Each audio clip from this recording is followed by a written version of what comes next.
Halo semuanya, perkenalkan saya adalah Agung Dwi Saputra MKOM. Saya merupakan salah satu dosen pada Prodi Sistem Informasi Fakultas MIPA Universitas Cenderawasih. Ada beberapa mata kuliah yang saya ajar, salah satunya adalah pemrograman visual. Mata kuliah ini adalah mata kuliah yang membahas tentang dasar-dasar pemrograman dan juga dengan pendekatan praktek secara visual, lalu aplikasi yang digunakan pada mata kuliah ini adalah Visual Studio. Fokus pada mata kuliah ini adalah pemahaman konsep, logika dasar, dan pemrograman seperti variabel, tipe data, operator, percabangan, perulangan array, validasi input, serta penggunaan prosedur fungsi, interaksi, hingga basis data sederhana. Adapun CPL, prodi yang dibebankan pada mata kuliah ini adalah yang pertama, mampu memahami, menganalisis, dan menilai konsep dan peran sistem informasi dalam mengelola data dan memberikan rekomendasi pengambilan keputusan pada proses dan sistem organisasi. Lalu CPL 3 yaitu mampu memahami dan menggunakan berbagai metodologi pengembangan sistem beserta alat permodelan sistem dan menganalisa kebutuhan pengguna dalam membangun sistem informasi untuk mencapai tujuan organisasi. Lalu CPL 9 yaitu mampu mengelola dan melakukan transformasi data menjadi informasi dengan metode analisis sistem informasi yang dimulai dengan proses identifikasi, deskripsi, dan juga kebutuhan informasi sehingga menghasilkan informasi yang relevan, akurat, dan tepat dalam lingkungan organisasi. Berikutnya ada CPL 12 yaitu mampu mengembangkan aplikasi sistem informasi dengan menerapkan prinsip-prinsip dan metode rekayasa perangkat lunak sebagai salah satu solusi bisnis dalam organisasi. Dan CPL 13 adalah mampu menggunakan ilmu pengetahuan dan teknologi dalam menyelesaikan masalah. Mata kuliah pemrograman visual sendiri merupakan mata kuliah yang ada pada semester genap dengan bobot SKS berjumlah 4 SKS. Adapun capaian mata kuliah pada pemrograman visual ini yang pertama adalah mampu menjalankan Visual Studio sebagai program alat bantu pemrogramannya, lalu mampu memahami apa itu variabel, tipe data, dan juga operator dalam konteks Visual Studio, lalu memahami percabangan, perulangan, memahami array, validasi, prosedur, basis data dalam Visual Studio. Lalu ada capaian pembelajaran yaitu memulai proyek baru, lalu membuat aplikasi sederhana dengan Visual Studio, lalu selanjutnya membuat aplikasi sederhana dengan basic control, memahami percabangan if, dan juga memahami percabangan select case. Bobot penilaian pada mata kuliah ini tugas sebesar 5%, kuis 5%, UTS 15%, UAS 15%, dan produk akhir atau produk proyek sebesar 60%.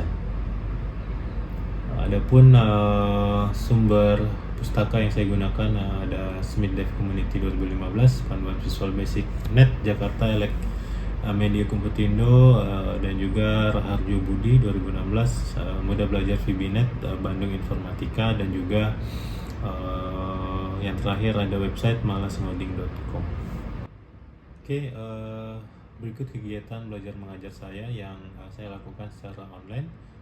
Oke, baik. Selamat siang semuanya. Siang Bapak. Siang Bapak.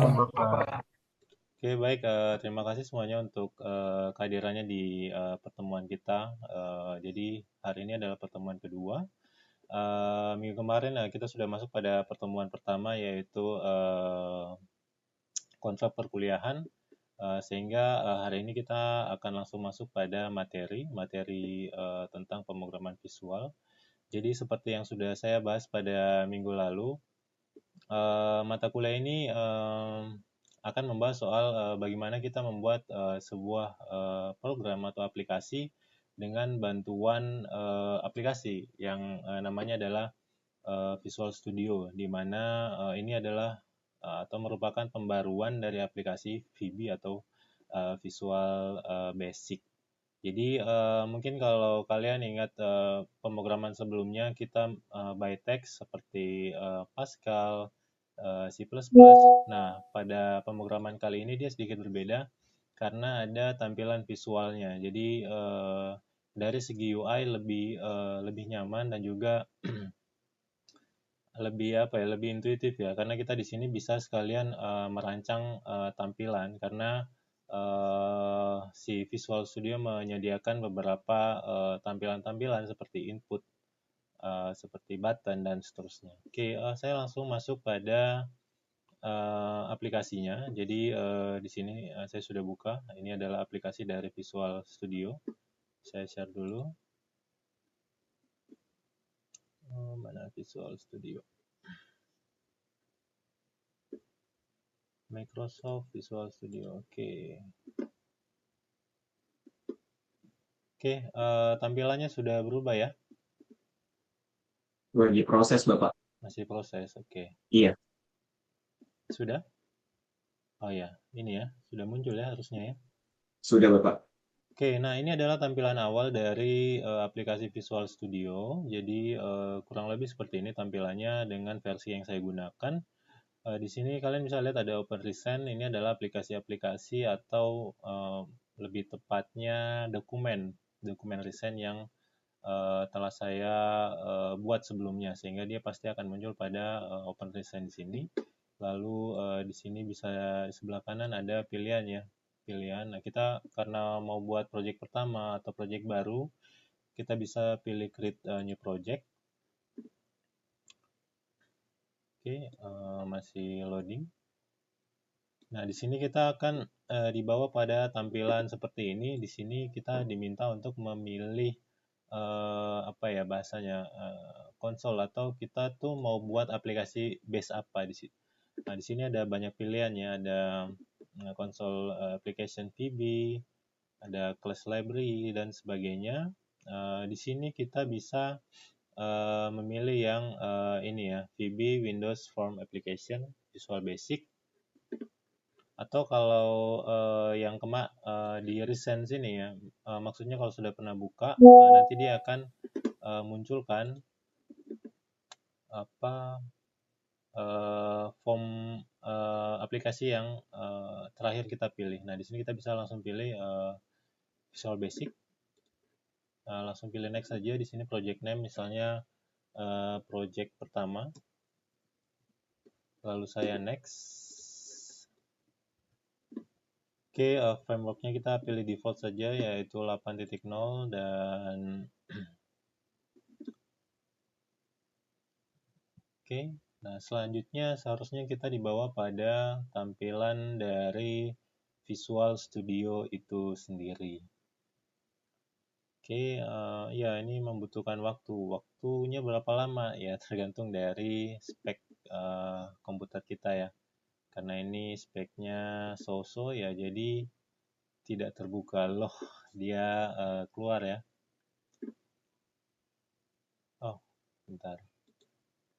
Di tampilan muncul nggak di tempat kalian? Tidak ya? Tidak, Bapak. Oke, saya munculkan lagi ya. Ya, kayaknya karena cukup berat ya.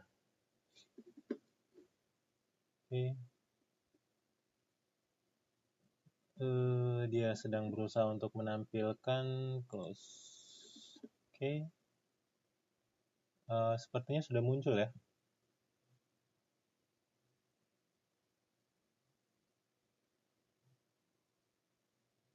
Oke, dia masih finalisasi untuk menginstal tools-tools yang dibutuhkan. Ya, memang secara spek dia membutuhkan spek komputer yang range-nya dari sedang ke atas ya. Oke.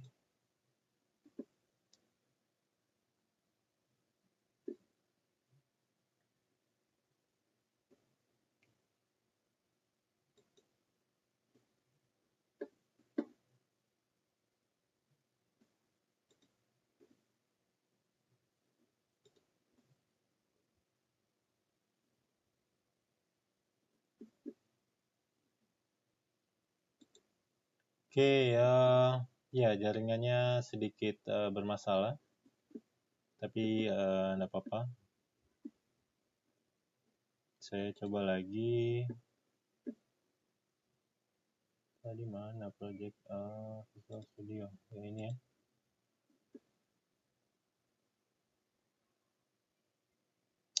Oke, apakah sudah terbuka aplikasinya? Sudah Bapak. Oke, Kelihatan. oke, terima kasih untuk responnya. Jadi ini adalah tampilan awal dari aplikasi Visual Studio saat kita pertama kali membukanya.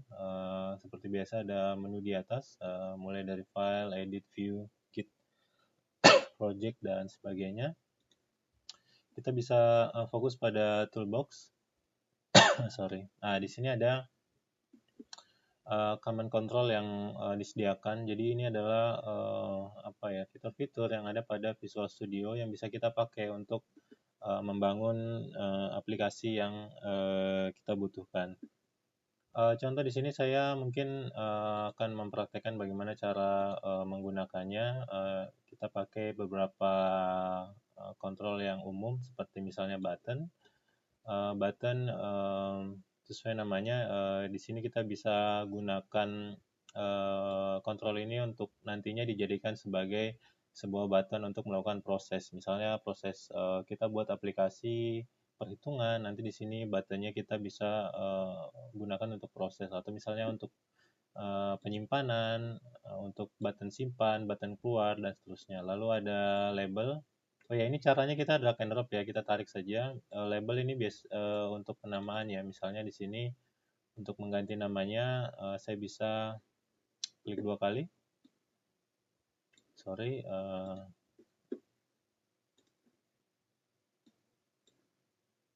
Yang harus kalian perhatikan adalah bagian properti ya, yang di kanan bawah ini. Di sini adalah tempat kita properti dari objek yang saya klik. Misalnya button saya klik. Nah, di sini adalah propertinya. Kita bisa merubah misalnya jenis tulisannya, ukurannya di sini ya. Misalnya label 1 ini adalah saya mau kasih dia teksnya adalah nama ya. Saya tinggal ganti nama misalnya. Nama. Oke. Lalu misalnya saya tambah apa lagi ya? Label kita punya text box ya. Text box biasa digunakan untuk inputan ya. Jadi seperti ini. Nah, nanti di sini misalnya saya buat nama, lalu saya bisa inputkan nama, lalu misalnya saya buat lagi name, saya bisa inputkan name. Setelah itu misalnya saya buat aplikasi sederhana untuk menghitung nilai rata-rata misalnya. Nah, bisa ya. Jadi tinggal labelnya apa yang kita butuhkan, lalu inputannya apa. Sehingga nanti untuk perhitungannya kita bisa menggunakan button. Nah, nanti untuk codingannya sendiri kita taruhnya di bagian button. Kita tinggal klik 2 kali. Secara otomatis dia akan masuk pada tampilan coding ya. Nah, di sini kita bisa melakukan atau menuliskan coding perintah. Oke, sampai di sini mungkin ada yang mau ditanyakan dulu kah? Soal dasar-dasar dari pemrograman visual. Oke, silakan.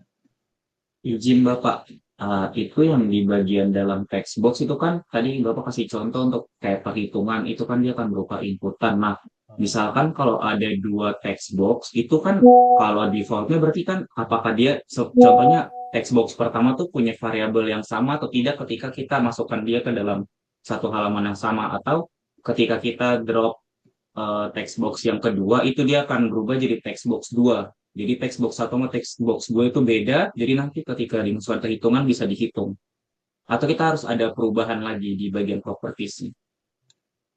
Oke, baik. Terima kasih Sak untuk pertanyaannya. Ya, pertanyaannya sangat bagus ya. Jadi tadi Sak tanya ya, misalnya contoh di sini inputan tadi di sini saya menggunakan text box kan.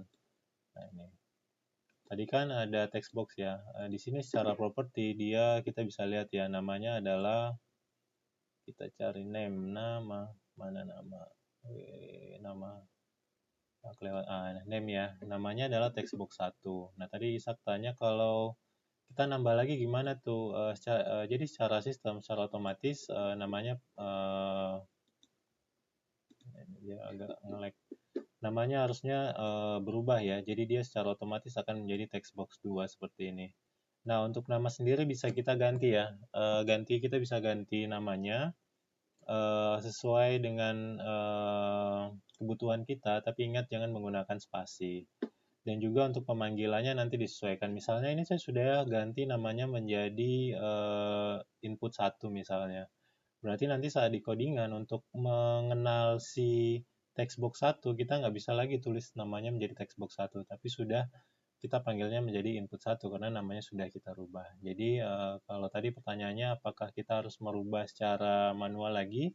Tentu tidak, karena secara otomatis, secara sistem dia akan berubah secara otomatis, tapi misalnya kita mau mengganti properti namanya sesuai dengan kebutuhan kita, misalnya biar saya mau ganti Pak, kalau textbox 1, textbox 2 agak kepanjangan, saya ganti aja 1, 2, 3 biar ini kan program yang saya buat ya, jadi menurut saya lebih simple saja untuk codingannya begitu. Oh, nggak masalah, tapi yang pasti jangan lupa untuk mengganti semua properti yang misalnya nanti saya buat form 2. Nah, saya mau manggil si textbox 1, ya harus ingat dia namanya sudah diganti.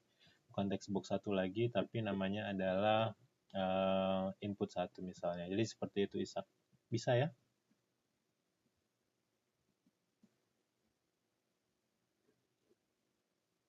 Bagaimana Isak? Suara saya cukup jelas? Cek, cek. Astagfirullahaladzim.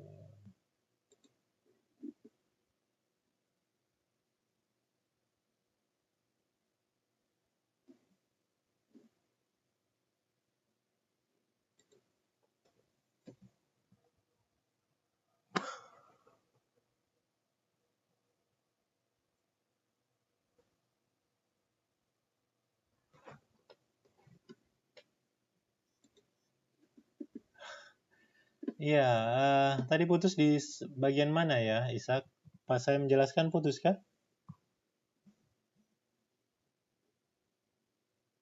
Cek, cek.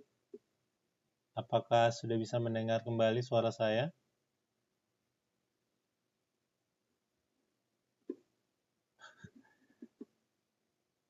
Cek, cek. Cek, cek, cek, cek, cek. Halo?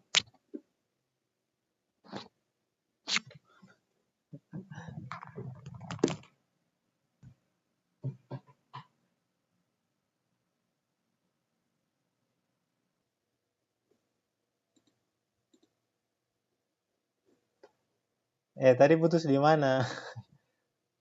Tadi putus di pas Bapak menjelaskan itu untuk mau melakukan perhitungan di dalam codingan nih Bapak. Oke, oke, mungkin saya share lagi, saya jelaskan sedikit saja karena tadi hotspot yang pertama tadi memang kurang bagus ya. Saya udah ganti hotspot, harusnya aman sekarang.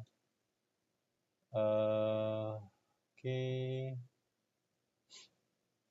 ya begini ya, kalau kita kuliah online pasti masalahnya ada di jaringan. Oke, kita kembali lagi. Jadi poinnya seperti itu ya Isak, kalau kita menambahkan misalnya contoh textbox baru, otomatis propertinya akan berubah namanya, misalnya jadi textbox 2. Tapi secara manual kita bisa menggantinya sesuai dengan kebutuhan kita. Tapi yang pasti saat kita mengganti namanya, kita harus konsisten. Dalam artian kadang tuh kita ganti namanya terus kita lupa kalau namanya sudah diganti. Kita masih manggil dia pakai nama defaultnya seperti textbox 1 misalnya. Nah, itu yang kadang terjadi masalah pada saat aplikasi dijalankan. Mungkin seperti itu Isak. Bisa ya? Bisa Bapak, terima kasih banyak Bapak.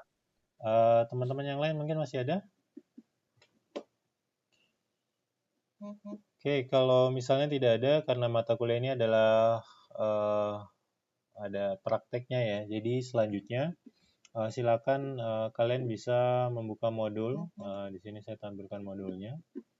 Silakan kalian membuka modul pada ini ya, bab 2, memulai project baru. Di sini cukup jelas arahan atau apa ya bahasanya ya, penjelasannya sehingga nanti kalian cukup jelas untuk mengikutinya ya. Jadi ini latihan project pertama, jadi membuat project sederhana dulu. Ini step by stepnya sangat jelas karena ini kita posisinya masih kuliah online. Nanti minggu depan saat kita tatap muka saya akan mengecek lagi di bab 2 ini. Nah, di sini kalian boleh ya kerjakan yang tugasnya ini dulu sehingga nanti minggu depan saya cek. Di sini masih sederhana. Jadi kalian cuma disuruh buat form ya. Form, jadi ada menu, ada form 1, form 2. Jadi kayak kita buat satu menu, nanti diklik muncul ke menu-menu yang lainnya. Jadi ini seperti yang tadi saya bilang, dia masih tahapan awal dari mata kuliah ini. Nanti untuk pertemuan selanjutnya kita ketemunya offline di kampus ya, karena ini kondisi masih online seperti itu. Oke, baik. Untuk hari ini mungkin saya rasa cukup. Nanti kita ketemu lagi tatap muka secara langsung di kelas minggu depan. Terima kasih untuk partisipasi kalian. Saya ucapkan terima kasih dan selamat siang semuanya. Selamat siang Bapak, terima kasih. Siang, Terima kasih Bapak. Pak, selamat siang Pak. Oke, baik. Saya izin live ya.